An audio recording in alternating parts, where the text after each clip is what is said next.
क्रिस्का recording studio एकंगल सराय।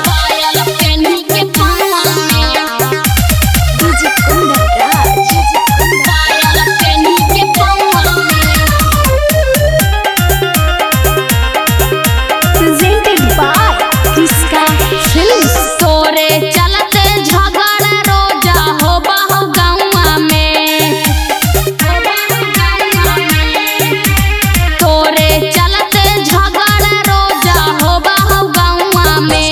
गे छौड़ी कर देनी लइकन के घायल पायल पेन्ही के पौवा में। गे छौड़ी कर देनी लइकन के घायल पायल पेन्ही के पौवा में।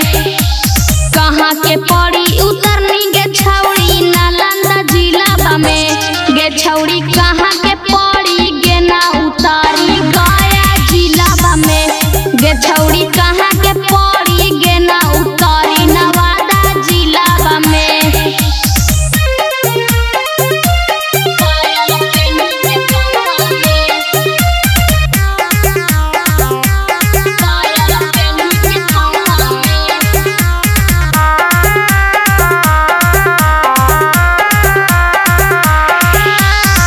चलही त जाला हौ दुनिया जहान गे, केतना फुरसत से तोरा बनल खुन भगवान गे। चलही त जाला हौ दुनिया जहान गे, केतना फुरसत से तोरा बनल खुन भगवान गे। लगही बड़ी निक जब काजर करही भौवा में।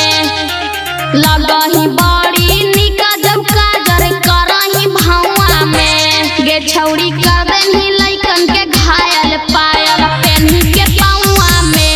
गे छौड़ी कर देनी लइकन के घायल पायल पेन्ही के पौवा में। पायल पेन्ही के पौवा में। पायल पेन्ही के पौवा में। क्रिस्का रिकॉर्डिंग स्टूडियो एकंगल सराय। तोरे चर्चा हो बहाकौ से पूरा जिला में। सबके बसल हो तोरा सूरतिया बदीला में। तोरे चर्चा हो बहाकौ जहाना जिला में। सबके बसल हो तोरा सूरतिया बदीला में।